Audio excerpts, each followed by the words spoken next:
Welcome, my friends, to Inside the Minds of Authors. I'm DC Gomez, and I'm thrilled you're joining me today for a fun conversation with a passionate author. We're kicking off the program, like it's our tradition, with a short reading from the feature book.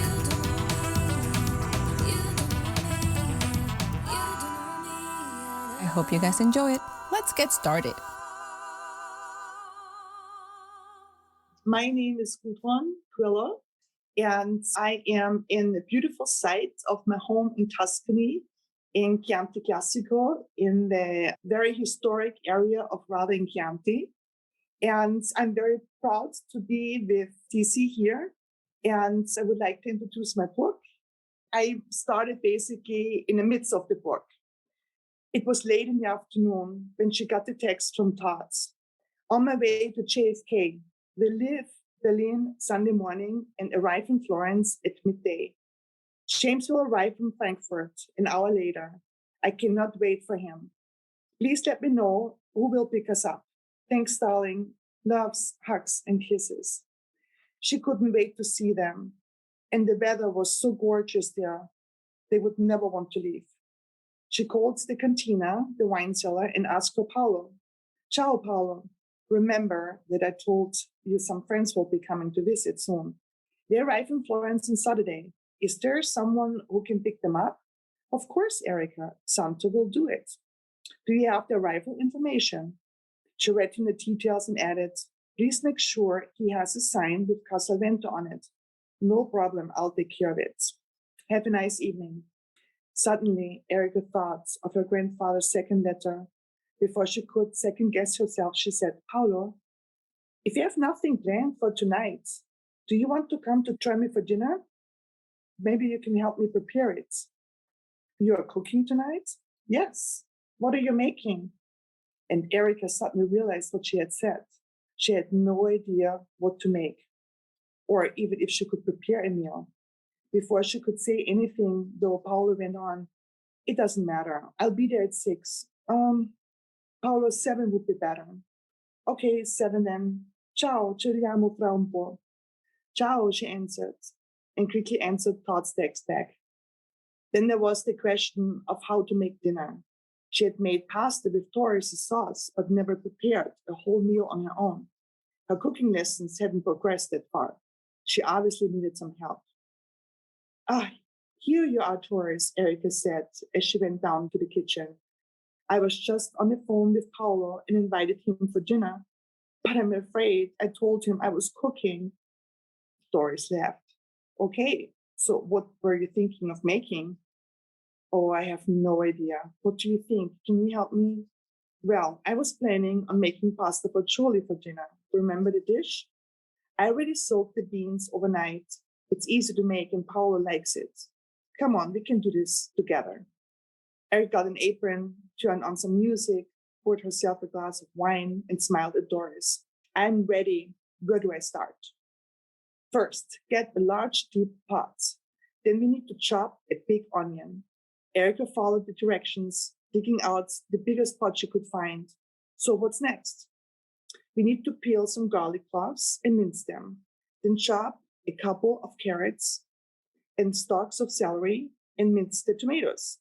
Once Erica had done those things, Doris continued. Now drain the beans, but leave a little juice behind.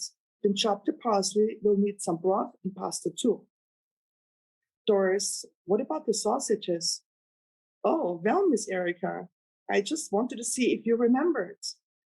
Doris guided Erica through the rest of the steps, and they were just finishing up as Paolo walked in holding a bottle of red wine. What are you making, Erica? He asked. It looks good. Pasta fagioli.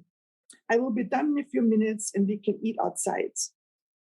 I cannot believe what I'm seeing, he teased Erica in the kitchen with an apron on. Who would have ever thought? Erica put her hands on her hips and found a stern face. He smiled. I take the bottle of wine outside that he was holding in his hand. Doris at the table and Erica followed with the pasta fagioli. She added a splash of vinegar as Paolo watched. I see. You know your grandfather's secret ingredients. he said, smiling to her. Erica nodded and asked, Paula, what wine did you bring to have with my first cooked meal? I brought a Brunello. This is a full-bodied, full fruit with a long finish. It should go perfect with the dinner. As he opened the bottle, she thought to herself, he looked very handsome tonight. He was all dressed up, and something else was different about him. Maybe he had a haircut? She couldn't help to wonder if maybe he liked her a little bit. At that moment, he looked up at her.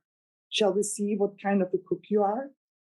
He lifted a bite and tried it, but gave no reactions. In fact, it looked as if he was frowning a bit. Erica was thinking out loud and saying to him, you don't like it?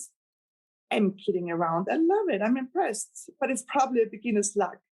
Paula, you're so mean. Erica tasted the dish and felt proud of what she had accomplished in the kitchen. Paula raised his glass and proposed a toast. To a new Erica that cooks. Do you like this wine?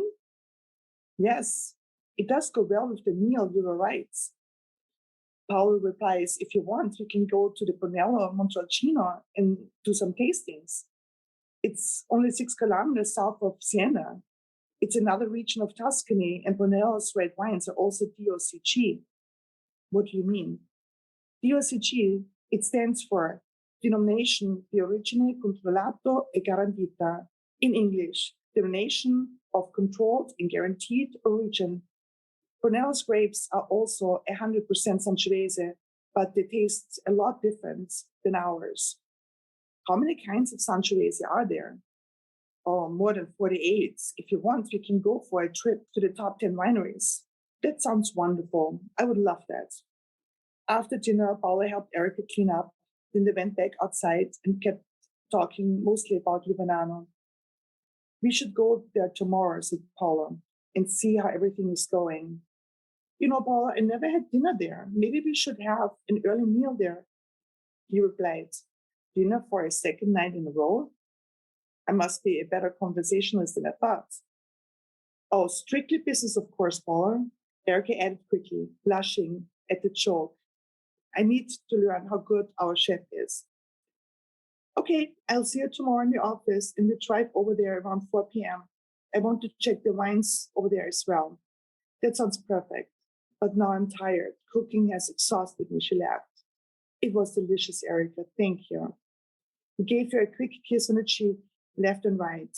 Thanks, Paolo, she told him. A little sad that the evening couldn't go on a bit longer, but there was so much to do in the morning. Can you lock me up? Sure, buonanotte, she said.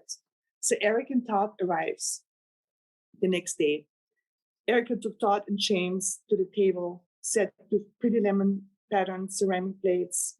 Here we are, with everything that Tuscany and my garden has to offer.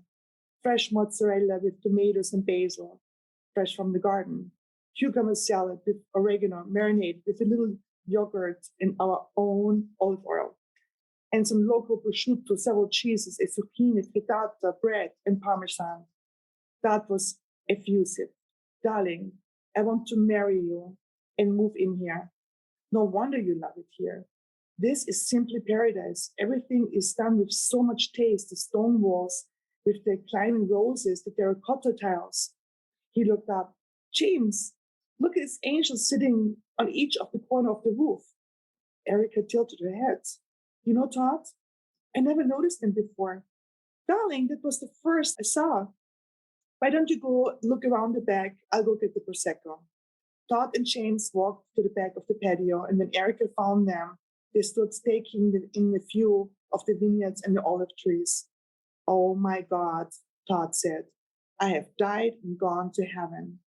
Oh, Todd, you're always so dramatic, said Erica, who was bringing 3 glasses and the bottle of the sparkling wine. But that was exactly what I thought, too, when I first came here. Todd was still admiring the view. James looks at the rose and the lavender. This part looks like an English garden. And are those rosemary hedges? Erica smiled and nodded. Who planted this? I believe it must have been my grandfather.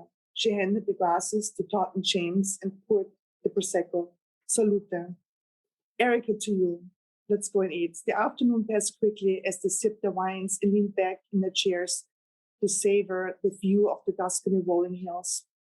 Erica, James said, you have a jewel here. No wonder you look the way you do. You bloom like the roses over there. She took a deep breath.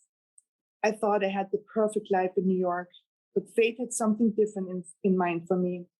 I fall in love with this place and what it has to offer. I wake up in the morning happy to get up. I hated Mondays in New York, even though I liked what I did. I welcome the challenges here. Paula teaching me all about the winemaking. And the longer I'm here, the more I appreciate the lifestyle and what my grandfather did. I get why he added this clause to his will. He wanted me to know about my roots. I keep finding things in his office, pictures, old documents. He even left me handwritten letters for me. It's amazing, but also strange at the same time. Now I'm here where he wanted me to be, and it's relaxing and rewarding. I smile, laugh like I haven't done for a long time. No one tells me what to do, how to dress, how to wear my hair. No one puts me down. It makes me completely rethink my life before. Just at this moment, Paolo comes around the corner. Buongiorno, everyone. Erica introduced him. This is Paolo, my right-hand man and manager of the properties. As they assessed, the newcomer, Todd and Shane, exchanged a sly look that clearly meant not bad looking. Erica, words he might notice, gestured to Paolo. Come have a glass of wine with us. Todd chimed in. Erica just told us how helpful you have been and how much she loves it here. Oh, she did, Paolo said, and sat down and poured himself a glass of wine. She also told us how much she is learning from you, James added. Paolo's eyes met Erica's for a second. He held up the glass. Cheers, everyone, and benvenuti.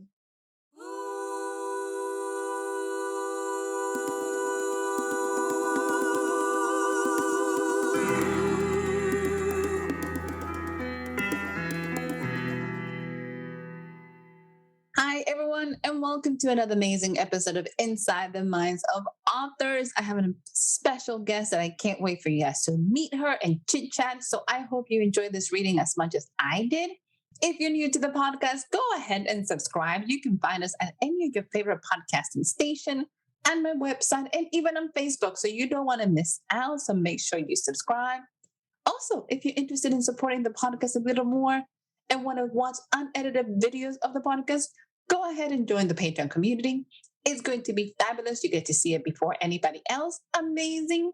And you can be part of the excitement. So we will love to have you. And now, because you guys are here to find out who do we have this week, let me bring her on. Hello, Madame. How are you? I am great. I'm wonderful. Thank you so much for asking. My pleasure and congratulations. I love the reading. I know you were nervous, but you did great. So, hey, no need to be nervous.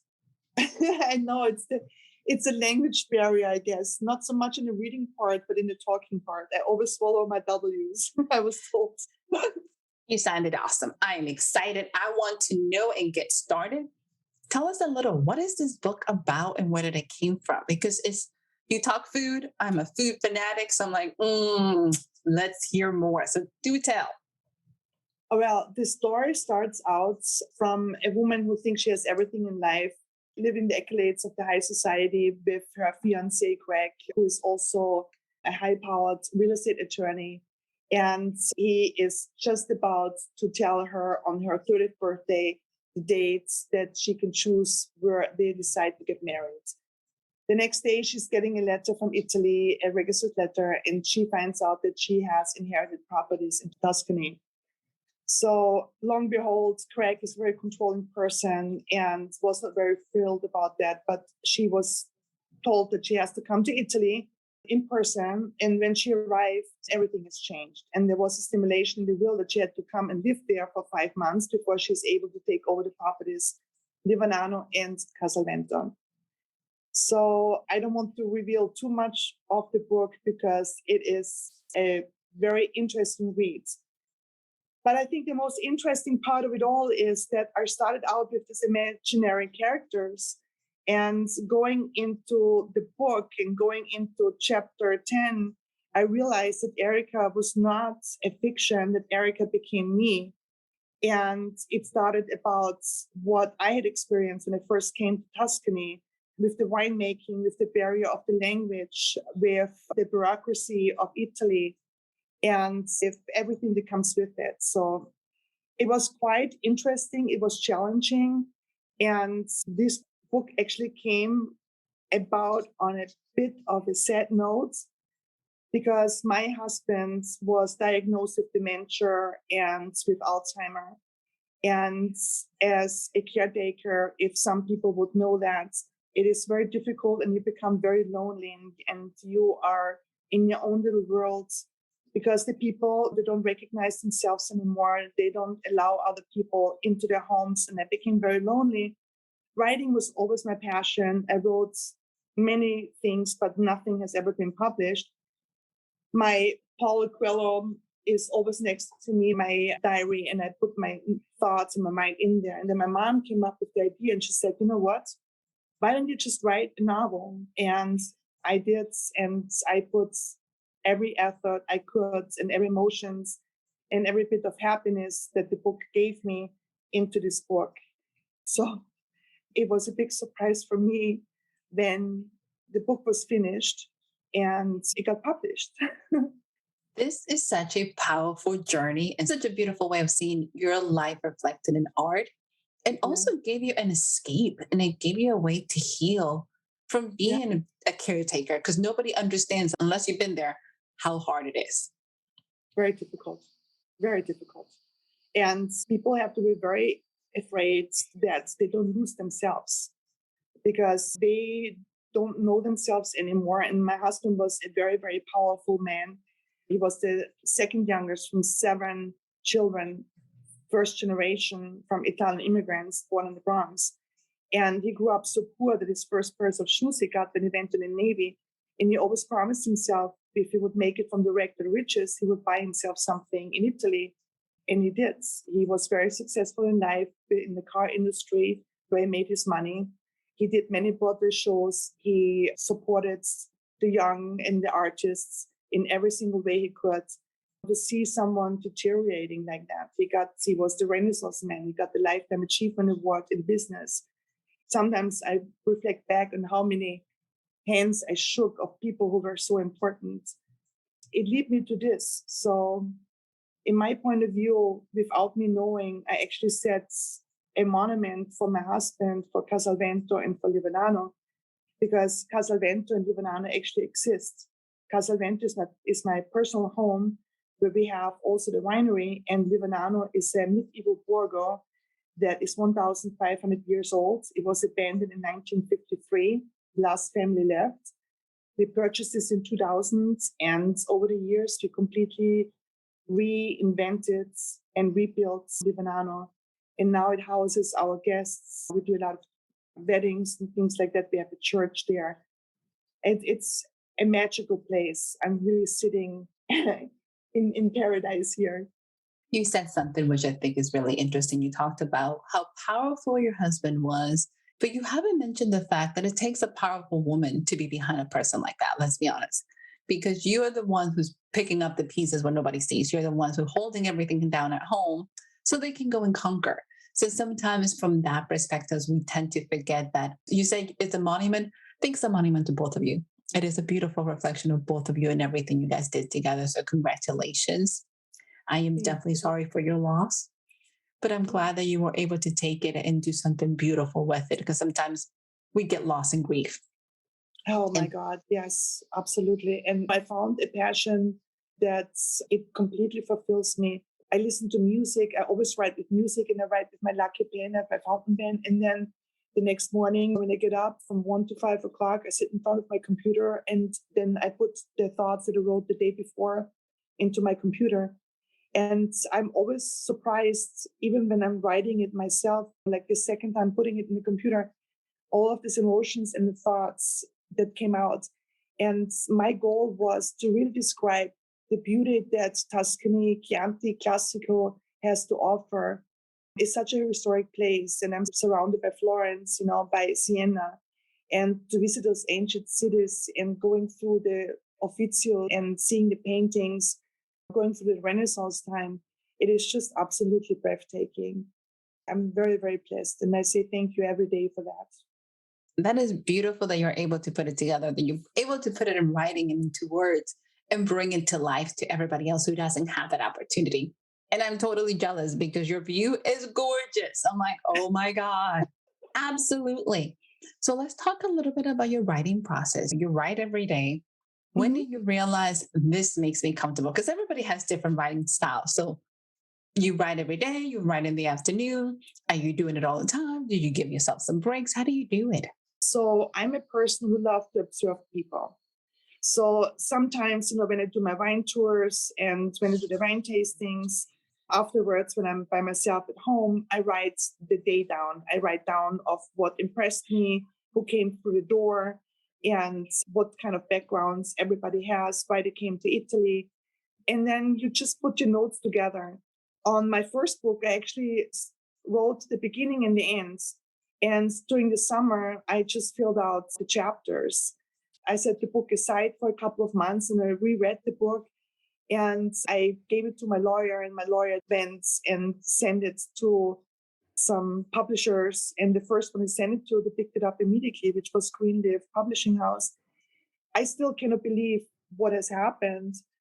Writing is stress relief. People do yoga, people do other things. So writing to me is visual thinking, the things that I would like to have at that moment when I wrote my first book, somebody holding me, somebody kissing me, falling in love with someone. And all of these aspects are gone, but you still have the partner next to you, even though he's not there.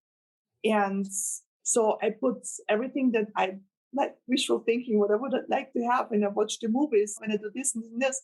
So I brought this into my little kind of paradise, into my little area of visual thinking in my heart, in my brain. And I put this down for others to enjoy. I love it, Madame. You said in your first book, which means you're writing another one. What are you working on? I am following up on Casalvento #2. And I'm around, I would say, 40% done. I'm trying to get it out before September so that the next release day will be the same date as the first one came out. So a year later, on the 6th of June.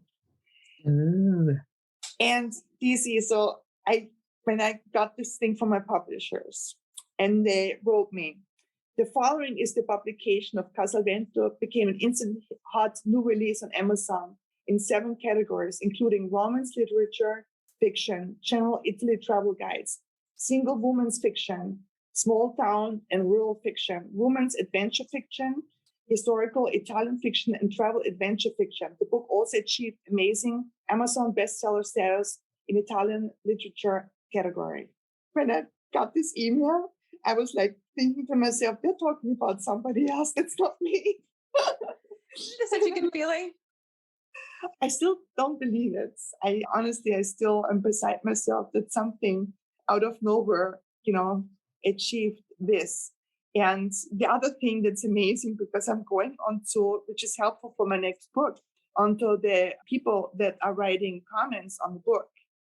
And when you hear a lady saying that she's never been out of the United States, but when she was reading the book, she was looking at the same time for how expensive tickets are to Chianti Classico, to Tuscany. Or another lady wrote, because also have recipes included at the end of the book, that she went out and bought herself a bottle of Chianti Classico and some balsamic vinegar, and that she was trying out the recipes. So it's just like, this is amazing. Absolutely amazing. You were able to connect with readers and people from across the world, which is what beautiful thing about writing is Yes. that it opens doors. And the fact that you open your soul.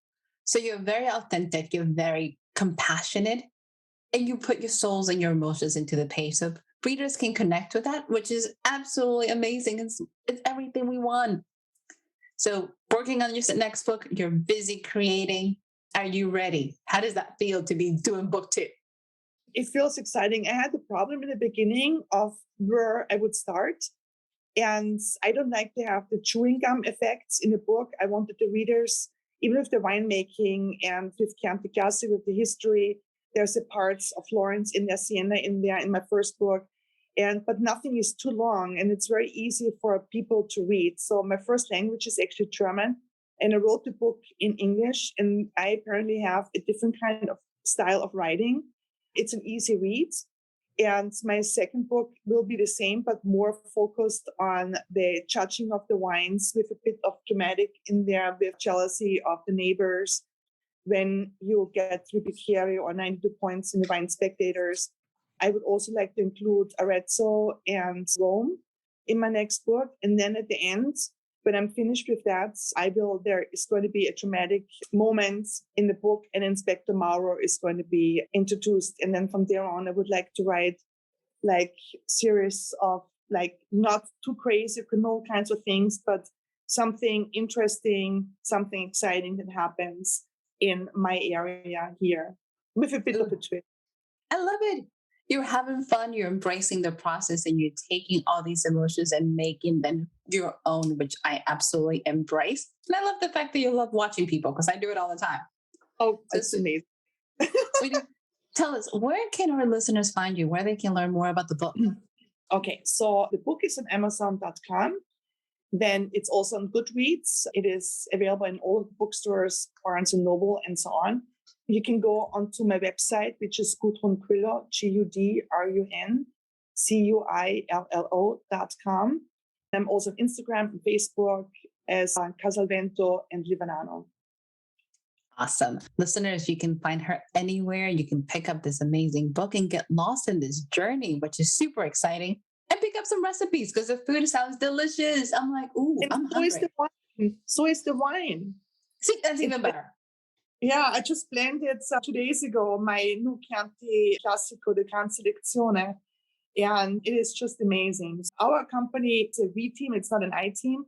We create everything together, and it's so much fun. We have all of my people who have been with me from the beginning, and it's amazing. It's really, we are already second generation of people on Casalvento, so this is great. I'm putting this down on my list of places to go visit, because I'm like, I need to go. Like, I'm missing out. What is going on here? You need to go www.livernano, Liverno.it. And there you see the hamlet, you see the houses, you see the Casalvento, the wine cellar, you see our winemaking process. There, people put a lot of things out there. Our satisfaction rate is 97-98%. And Livernano is in the middle of nowhere, and people find us. So it's great. That is awesome. It has been such a pleasure connecting with you, learning about your books, learning about this amazing journey you have. But before you leave us, are you ready for the lightning round? Okay, I'm trying. Super easy. Don't think too hard about this. Let's see how you do. Okay. Coffee or tea? Coffee. Beach or lake? Beach. Romantic comedy or action movies? Action movies. Me too. Fiction books or nonfiction? Nonfiction. Okay. So here's a little different. Let's see how you do with this one. If you could have any superpower, what will you pick? Okay, I would like to beam myself back and forth from Italy to the United States, because traveling these days is a nightmare. So yes, if I would be able to just like go back to the future and just beam myself over to the States and beam myself back here, I would love to do that. I'm totally with you, because immigration across countries, it is a nightmare. So yes, agree. I love that one. Madam, it has been such a pleasure having you on the program. Thank you for sharing. Do you have any closing remarks for us? Yes, I do. I came across a poem not too long ago, and it's from Hans Christian Andersen. And it says, a butterfly once said, living alone is not enough. One must have freedom, sunshine, and a little bit of flower. And I would like to let all the listeners out there know that everything or anything is possible in life. You just have to believe in yourself and trust yourself. Oh, Madam, that is beautiful. Thank you for sharing. I love the poem. To our listeners, go ahead, check out the website, check out the winery, subscribe to the newsletter they got going on, because you're going to love it. And make sure to pick up her book. It is going to touch you. Thank you so much for joining us. If you haven't subscribed to our podcast, make sure to do so. We're always better when we're doing it together. And we'll be back next week with another amazing author. Bye, everyone.